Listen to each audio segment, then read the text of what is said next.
Howdy folks, so it's us again, me and Barry, and we are going to go take a drive through Horseshoe Bay, and he's going to tell us a little bit more about the village and about the houses and everything here and show us some of the cool spots. But before we do that, I just want to show you, we're starting off right here at the main village. What's this called? The main village? Yeah, it's I suppose the village park, I suppose. The village park, which has been updated not too long ago. And you've got this the sunshine, or what's it? The sea to sky highway runs along that, those mountains over there now. But look at it. It is an absolutely beautiful thing. The park wasn't this pretty too long ago, right? Yeah, it underwent a big renovation, and they probably finished maybe a year and a half ago or so, somewhere around there. Okay, so it's nice and fresh, but it is stunning, and it's amazing how beautiful they made it look. All right, so shall we get in and let's do it. Get going? We're going to take a drive with Barry. Now, that's one thing that he's also offered to do. If you ever thinking about coming to Canada, or you are here and you want to know more about this area, you can contact Barry and he will take you for a drive around and show you the place. Am I right, Barry? Yeah. Okay, so this is, I guess, mostly what you would call Horseshoe Bay Village. There's a couple of stores here, there's a Subway, there's a couple of pubs. Yeah, what we'll do is we'll take a drive and I'll just show you quickly this. It's not a big village at all. No. But we've got the basics, and which is all you need. This is actually, this Libby Lodge here is actually an old age retirement place. Which is an adult community. Yeah. What do they call it in the north? Elderly sort of community. Yeah. What I'll do is I'll turn down Bruce Street. Yeah. Make sure I'm on the right side of the road. Yeah, that's one thing that when you arrive here from South Africa. I chuckled because when I went back to South Africa this last February, I picked up my mate in Northcliffe in a little hired car that I had. Yeah. And we pull away from his house. He casually looks at me and says, "You know, you're driving on the wrong side of the road." It happens. Yeah, so this is a little... All right, so let's have a look here. It's a little bay market, and just basic groceries. There's a liquor store there. And a couple of Tesla what's this? The Tesla chargers, yeah. Yeah. And then this is the main sort of street of Horseshoe Bay. There's some fast food takeout places. Subway, Budgies, Sea Lovers, Western, fish and chips. Yeah. Right. There's a couple of ice cream shops. This is quite a famous place, Trolls. It's been here forever. All right. On the left-hand side. And we'd have a dentist's office. We've got a dentist. So Trolls is that one over there? Yeah. The awesome fish and chips. Very popular. The best fish and chips? Yeah. Okay, then I'll have to come and try it. Yeah, it's really good. Because I went to the Crab Shack, they're always there out in North Van, and they say that's the best fish and chips, but it wasn't that great to be quite frank. A couple of pizza places here. There's a really nice pub. This is where the dad's night often happens, here at the Troller Ale House. Okay. And coming up to the ferry terminal here. All right. I'll just take a right here. Watch out for pedestrians. Yeah. Awesome. There's a great bus service that runs from Horseshoe Bay, and your access to downtown is quick. My wife often takes it, the 257 Express. 257 Express, yeah. And that doesn't stop at all the stops, it stops just in... And she's literally downtown in 25 minutes, half an hour. Wow. That's amazing. Yeah. And then obviously access to... the ferry terminal here. You can go anywhere. There's a little pharmacy. There's a physio and acupuncturist, a South African lady actually that works there. And you said there's a South African doctor over here as well, There is, right? yeah, which is really great to have another Safi in the hood. Okay, what I'll do is I'll go up here and then we can... And a liquor store, Community Spirits, not a BC Liquors. They're quite good actually. They're really involved in the community, and it's actually amazing. Yeah, it's really cool. Nice. Yeah, one thing you'll find in a lot of these sort of older places, people don't have garages as such. A lot of it's sort of open carports, or your car stands on the street as well. Yeah.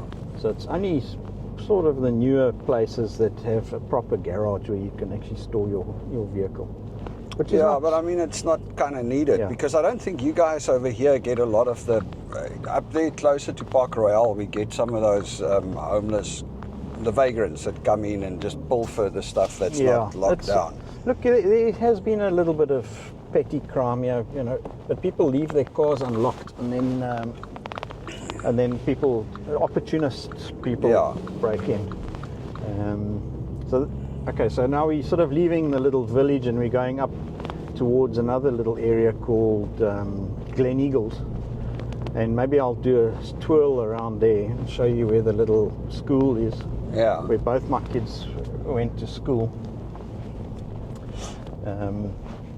What's really nice is that a lot of the kids walk to school here. If you live close to the schools, I mean, it's safe enough that your 7-year-old can walk to school. Something that I see often in this area. And you get a lot of parents that come out and walk with the dogs, and it's like a big. Yeah, I remember when my kids were still at this little school we're going to now. It would almost be like a parent social after drop-off, you know. Everybody walks to school and meets up over there and say, how's it? Yeah. Especially since you're going to the pub night with the dads also. Exactly. And so the school's very different here. You know, it's not super fancy, but really a nice environment, caring environment. It's just on the right-hand side. Okay. Yeah. So that's the school over there. Yeah. Up there. So that you can see sort of older type of buildings, and it's also been here for ages, you know. Yeah. Kids playing basketball there and on the field, on the school field. Just slow down here. And the kids, they've got a rule where you go out and play no matter what the weather. So, really? Which is interesting, yeah. Well, I guess the thing is, if you live in Canada, this is a golf course. Yeah, so this is the Glen Eagles Golf Course. I'm not a golfer, but I have whacked a few balls around here, cursing all the way. But it's a lovely, very popular golf course. Okay. I think it's an 18-hole golf course. As I say, I'm not a golfer, so I'm not 100% sure. And this is the local fire hall here. And it's something that's so fantastic in Canada and here too, you know. They're so jacked up and friendly and polite and helpful. And a skate park. There's a skate park. And this is the community centre parking lot here.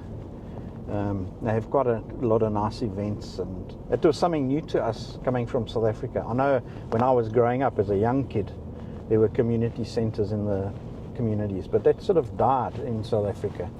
Yeah. And so when we arrived in Canada, we were quite amazed at these community centres. And you can, I mean, not all of them, but a lot of them you can study Spanish courses and pottery. And there's always something going on at the community centres. There's always something going on.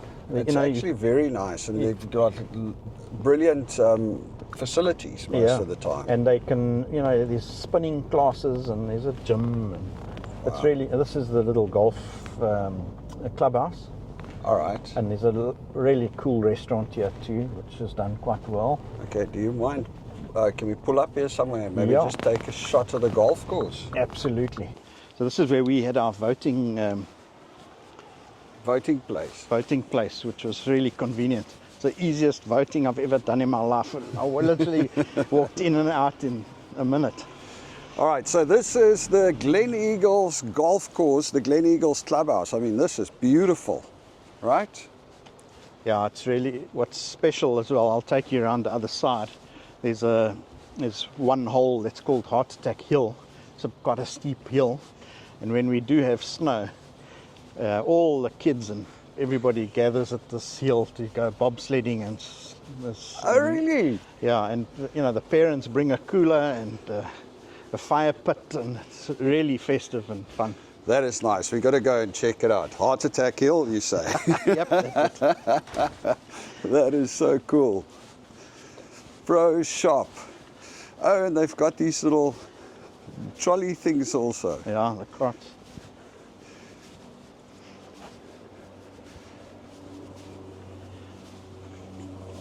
It's a nice, beautiful, sunny day today. We are lucky. Now, there's a lovely trail that runs down the side of the golf course here to a little beach called, I forget, Larson Beach. Larson Beach. Yeah. So where does the trail start? Just past there. It's quite a rocky one. It goes down a way. Okay. But it's really nice. Very quiet, you know. All right. So you got a little river, or is it? Yeah, there's like a little creek that runs down there. Nice. And then the trail goes off there, just at the end of the fence there. Okay, so It goes down there. at the bottom there. Yeah. Why are we doing? All right. Just watch out for golfers. Yeah, I guess. So the trail runs down there, and where's Heart Attack Hill? Oh no, that's on the other side. We'll have to drive there. Okay. I can take you there quickly, yeah. That's one thing about Canada is the nature, right? It is stunning. So I'm going to have to come and walk that little trail at some stage. Yeah. Okay, so Glen Eagles Golf Course is definitely a feature of living in... Absolutely, yeah. Our battle, my truck has got a reverse camera, which makes life so much easier. It does, right? Yeah. It's amazing how you get used to technology, especially with the trucks and things, because it's so big. It's like our car also, you know, without the reverse camera, it's a pain in the ass. Yeah.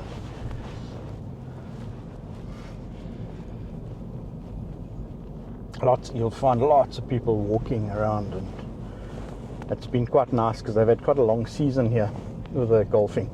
Yeah. You know, it's normally a very popular spot. Yeah, I can imagine. I mean, it is a beautiful spot. Yeah. This is sort of Glen Eagles, the neighborhood of Glen Eagles. Lots of single family homes. There's no townhouses or anything like that. It's all freestanding homes. And over here, you're looking at a couple of million. Probably between 2.5 to 3 million, I would think. Okay. For a single family home. And have you noticed prices coming down a little bit? Well, you know, I was looking this morning, and most of the sales that have happened, a lot of them are below asking, so reduced. So that's it's one sign. So it's definitely a buyer's market at the moment. But it hasn't really come down. You know, it's it's one of those areas that just keeps its value, and Vancouver as a whole. Yeah, Vancouver as a whole is like... You know, they say the condo market is a little bit slower at the moment, or pricing is going a bit down, but... Yeah. So this is the street, Pitt Street, quite a nice, because it's within easy walking distance of the school. So all the kids on the street will walk to school, no problem. The only risk is running into a coyote or a bear. Yeah, it's like I was saying, it's amazing. I mean, yeah, the fact that the bears walk around and the coyotes are everywhere. So this is Heart Attack Hill. We'll just quickly jump out All right, and have a quick look.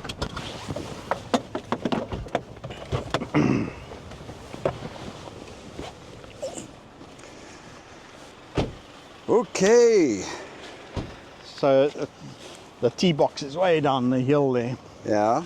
And it's quite a steep hill that you have to walk up, so that's why it's called Heart Attack Hill. Gets the blood pumping. Okay, and tell us again about what happens here when it snows. Yeah, they open this little gate here, they unlock it, and the whole community comes out, and everybody comes bobsledding. The kids slide down here on all of those contraptions, and the parents bring out a fire pit and some drinks, and really festive and a lot of fun. The whole community sort of comes out. Oh, that is so cool. Yeah. It doesn't happen super often. I mean, but do they like put out the word or? Yeah. So I've got a buddy that lives on the street, and he'll send out a note on the dad's group saying the gate's open, and you see everybody pulling in. This is, I mean, This is such a nice area. But you see it a lot. Look at the guy's little greenhouse over there. Yeah. Amazing. No, it's awesome. We love it. Yeah, and then so what I think we'll do now is take a drive down to Whitecliff area, Yeah. That which sounds is like a super plan. nice as well. You must have been there already, Carl. We have, yeah. Yeah. I do think I've got a video on Whitecliff. I'll link it in the description. We went and walked, and it's like across up onto the hill on the other side, onto that rock that's in the ocean. Yeah. Yeah, lots of people get rescued there every summer because they go and then the tide catches them, and Then the tide comes in, and then they're like stuck. And then somebody calls 911 and you see the fire engine going. Because that's also quite different in Canada. Is your fire engine is actually your first responders, so you don't have you don't have EMTs rushing out with the vehicle. Or what's it 082 Netcare or whatever it was in South Africa. I forget now. Yeah, that's true, because I mean, when I interviewed Reinhard from Prince George, he's a volunteer fireman there, and he's like, well, they're fully medical. They are the first responders. They're the ones that has to come and deal with medical everything. Yeah. And they trained them. You know, they get all the training. They get, it is phenomenal. Yeah, so this is it's a lovely neighborhood. Just everybody walking around, and it's pretty safe. Yeah, and it's like living in the bush. Yeah, there's lots of trails around. The access to the ocean is just out of this world. It'll take you down to a little bay called Bachelor Bay now. You can get quite a nice view from there. Also a highly sought after street that we'll drive down now, just from a access to the ocean point of view, you know. Yeah. Not necessarily the most fanciest homes and stuff, but just a fantastic street to live in. Wow. With it was a great sort of little sub-community. And interesting, quite a lot of South Africans around actually. When we first moved to the area, I think there were 5 South African families in the area. And, wow. It was quite funny. We had just arrived, and I unpacked my Weber braai, and was making a braai, and some oak stopped on the road and said, "Hey, there's yellow from South Africa." That is so cool. So yeah, we met another one. So there's quite a few South Africans around. That is cool. Yeah, so this is the Stuff Aaron Street, which is really nice. Just it's like a cul-de-sac, you know, at the bottom. It ends at the bay. Yeah. And there's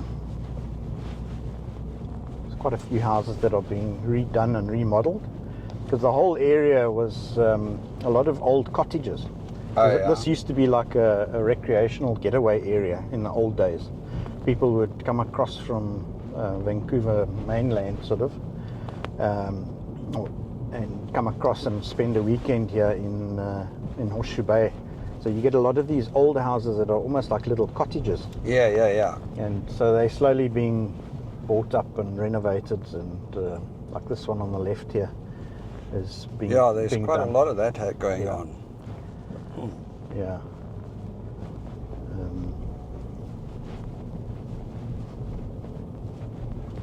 But this is called Bachelor Bay. Lots of people that come and swim here, even in winter. Let's just stop for 1 minute here. Yeah, no problem.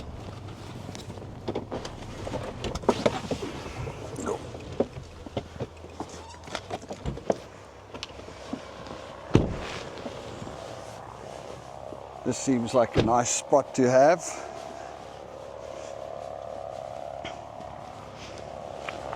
It's high tide at the moment.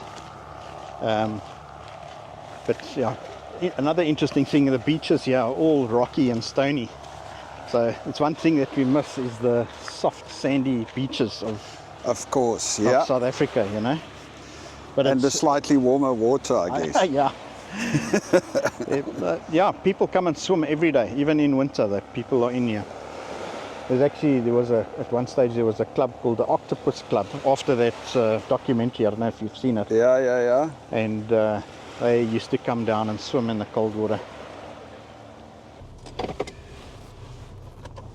All right.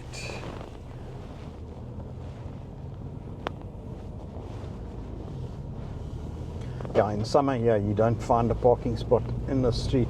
I can imagine, but it must drive you a little nuts when you live here, though. Yeah, the people do get crazy.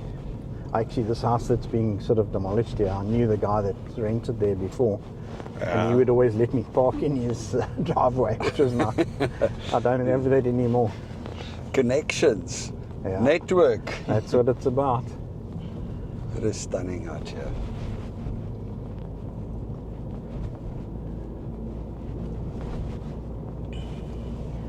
Yeah, and so what else can you tell me about Horseshoe Bay that's interesting? yeah, so for us, often people will say, it's too far out, etc. But it's actually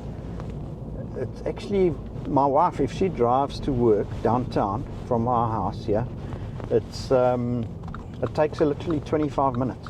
Yes. Yeah. On the rare occasion there's a hiccup on the bridge, one of the bridges, and it's a gemors. But I think since we've been here, it's happened maybe 3 times over almost 10 years.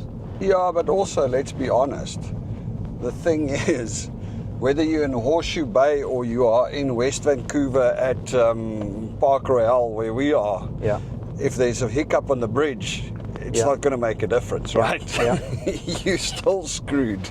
So if one was looking for a downside, which is not really a downside for us because we like it quiet, but everything by 7:30, 8 o'clock at night is dead quiet. Yeah.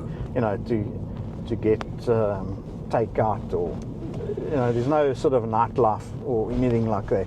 Okay. So And as far as grocery shopping and stuff like that, is the market down there good enough? Are there other places? yeah, look, around? it's fine for like bread and milk when you run out, but I think most people, there's another little shopping centre up the way at Caulfield, Safeway, which is sort of like that used to be my favourite shop. Yeah. When we lived up off exit 7. Yeah, okay. We always used to go to the Safeway at Caulfield. It's an awesome shop. So that's typically, I suppose, where most people do. A lot of people do online shopping too here, and it just gets delivered to your door. It's a nice thing too. It just gets dropped at your front door, and nobody is taking it or anything like that. Yeah, that's something that's a little different, right? Yeah. Oh, look at the view out here. Yeah. Just look at that island. That's Passage Island. Passage Island. Yeah. And this other big island in the background here is Bowen Island. Okay, yeah. Yeah. And this is Whitecliff Park. Yeah, so they've recently introduced paid parking here, which has been a bit of a...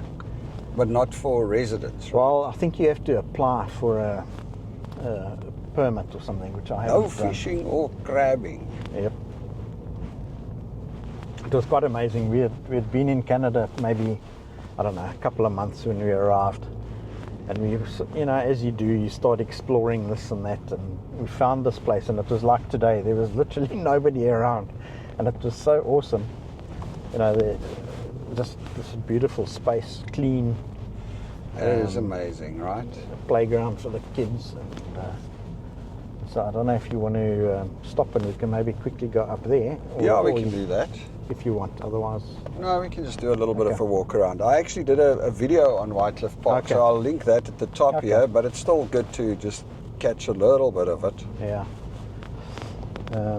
Just a beautiful view here, up here. Hopefully there's a parking spot for me here. Amazing that the places, they do stay clean and they, it's nice. Yeah. But this was closed for quite a while, you couldn't get here if you're not a resident because they were working on the roads. We tried coming here a couple of times and... Yeah, so what's happened is, specifically from COVID times, yeah, it's become so popular, people trying to get out and do things, And I think the residents here were getting hot full of everybody parking all over the place. So they actually put a block at the... So that's a private home right there? Yeah, that's a private home. Yeah. So this oak lives in Wycliffe Park pretty much? Just about, yeah. Yeah. How lekker is that? Yeah. And then that island in the background there is Bowen Island. Oh, yeah. We've got some South African friends that live on Bowen. We actually have been here for 3.5 years and we haven't been to Bowen Island yet, which is actually quite ridiculous, I think.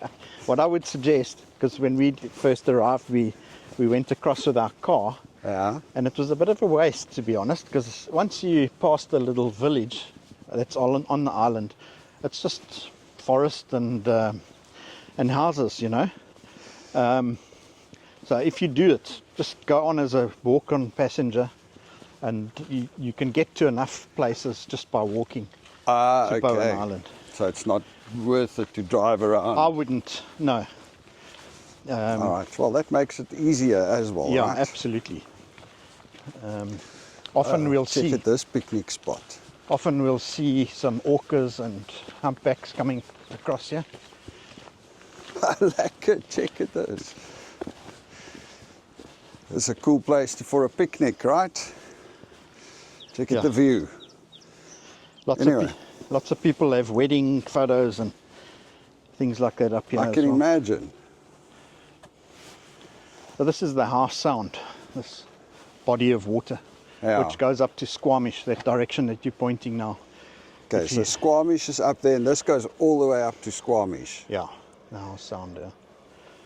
And then there's Gambier Island in the distance there. Yeah. Boyer Island just off the side. And then further closer to Squamish you get Anvil Island as well. It is stunning out here. Anyway. Yeah. Birds with berries. And you guys are still renting, eh? No, we've actually bought a home. Okay. We're lucky enough to be able to do that. But yeah, it's a big commitment, you know. Yeah. It's something I wish we had done 30 years ago. Oh God, can you tell? So one can have your working career in Canada.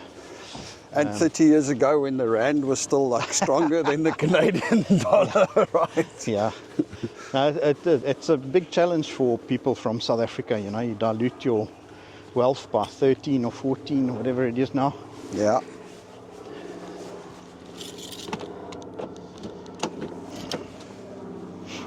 Let me just check that we still have... Still flashing, so we're still good.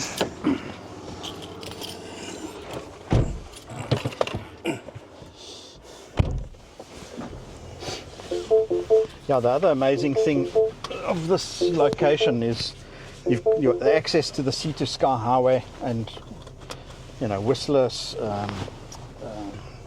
and Squamish in terms of skiing. Yeah. And if you don't want to go that far, you've got Cyprus literally 20 minutes up the road. It's one of the few places in the world where you can spend a morning on the slopes and the afternoon on the beach at certain times of the year, you know. It's amazing. It's quite amazing. And yeah, that is amazing. Obviously, granted, you want to swim in the cooler water. Yeah, so this is a popular diving spot, believe it or not. So, because it's a marine yeah, and because sanctuary. They do shore entry here. Okay. So I used to dive in South Africa. We always go to Sodwana Bay and dive there, in Mozambique. But yeah, you know, this water's cold, eh? It's probably currently, I don't know, probably 6 degrees the water here. Yeah. Which is chilly. Yeah. But the guys do it differently here. They've got full-on dry suits and etc. So that's the little rock. I hope you guys could see it there, but anyway, that people get stuck on. Yeah. They get caught by the tide. Yeah. And what's further on this side? Just residential. We can take a drive there. Yeah, if you let's go take a drive through.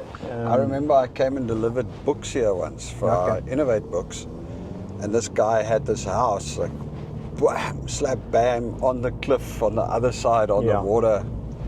So it's there is a little bit of a park. There's actually a lovely walk you can do from here.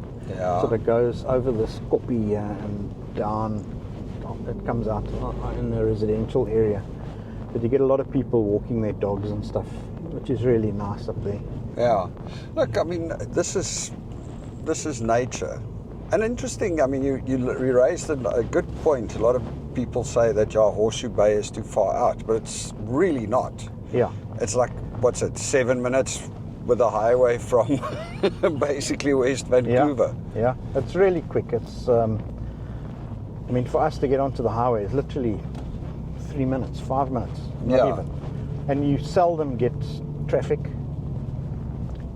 Yeah, you get quite a few big high-end houses being built here. Look at this spot. Yeah, it's really... Actually spending some money. Oh, yeah. Well, I suppose if you have such a beautiful view and such a good stand, doesn't help to build like a cheap ass little house, right? So a lot of these homes, one's got to be careful of the property taxes, because it's one thing affording the house, but if you've got a beautiful oceanfront property, your property taxes can be significantly expensive, you know. Yeah. And how do they calculate the property taxes? I mean, is it based on the value of the home, or are there other elements involved? There's I forget now what they're called, but it's like a government thing, and they do a valuation of your home. Okay. And once a year they'll send out a letter to all homeowners, and they will say, okay, your home is valued at X, and then there's a calculation of how much your property taxes are, based on, I suppose it's based on value. Yeah. But so that then covers all the schooling and everything. your waste removal. Oh, so in other words, even if you did buy your house 30 years ago for a little cheap-ass price, you could be in trouble. Yeah. So there's a lot of people in this area, they call them house rich, cash poor. Yeah. A lot of the older community where, you know, they bought 30, 40 years ago, and so the value of their properties have increased substantially, and all of a sudden you're sitting with a huge tax bill, you know, property tax. So, oops, is that a stop street? Yeah. There's a Canada Post. Well, that's one cool thing. Yeah. That's one of the most undervalued things I think about you living in this area as opposed to South Africa. You get your mail and you get your stuff delivered in front of your door, and it sits there. It's actually there when you get there. Yeah, I'll never forget, we ordered a 55-inch TV from Best Buy or wherever it was from, and they delivered it, and I was out at the time, and they just left it on the doorway, facing the road, you know. Yeah, that is. Oh, wow. Nice little drive around the edge here. I had an iMac delivered to me. We were in Florida, and we were away actually, so it stood outside the door for 2 days. Yeah. An iMac in a Mac box. Crazy. And then you get there and it's still there. Yeah, so lots of, I suppose, you know, as things get more difficult all over the world, it's not only Canada, but those types of incidences of porch pirates, and it does increase, you know. I suppose of course. You'll always get opportunists. Yeah. So, to sum it up, what makes Horseshoe Bay great is the fact that it's a nice, smaller community.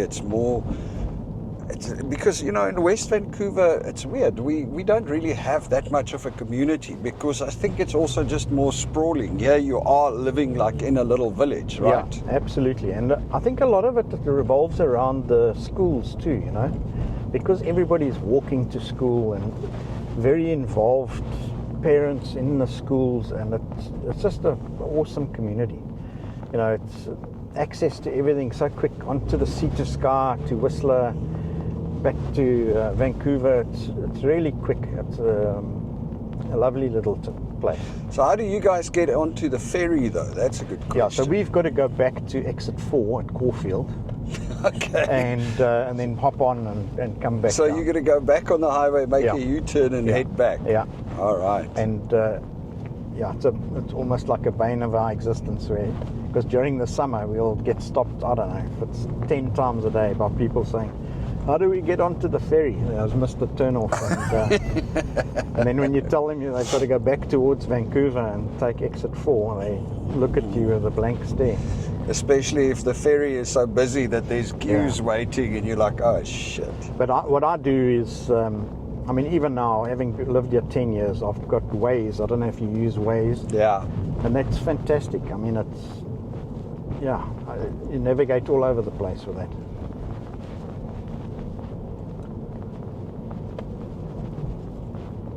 Yeah, it helps you to find the places Yeah. easier. So we'll go back down the hill to Horseshoe Bay. Yeah. I like the whole idea about the little village thing, because I mean it's kind of weird where we are. I mean, we're on the little hill there, but I know my neighbors on both sides, but it's not like we are actually connected with the neighbors. But I think it's also, I guess, to a large extent my fault. Yeah, one's certainly got to put yourself out there. It was a big lesson for me, is because, you know, in South Africa you sort of know your own little circle of friends and maybe a neighbor or two, but then that's it, you know. It's we're here. I've had to put yourself out there and talk to people and get involved with the community. Yeah, that's what, I mean, I did it when we were at Southridge, when we just arrived. I actually used the garbage collection day to catch my neighbors. So I would wait outside with my garbage can, and when they come out, I'd walk up and introduce myself. And there we actually started connecting with some of the neighbors and doing stuff. But I don't know, where we are now, it's not much. Yeah, I think it's certainly area dependent. Yeah, because this being like a little villagey, it sort of draws people together in the park. And I must say, there's like a local business group, I suppose you call them. They organise a lot of events. You know, you'll have Christmas carols on the beach and a movie night in the park, and but it's also, I think, that definitely makes a difference. But it's also the fact that this is not such a huge community. Yeah. So when you go to these events, you have the same group of people there, and you have the same experience. Whereas if you go to like West Van and you have the cultural festival, there's 30,000 people. Yeah. It's not like you are going to connect with people. Yeah. On a closer level. I think I read that there's 1,000 permanent sort of residents in Horseshoe Bay, Glen Eagles area. Yeah, so that definitely makes a difference, right? Yeah. Brilliant. And that's it, folks. And that's it. That's Horseshoe Bay. A little quick tour around. Yeah.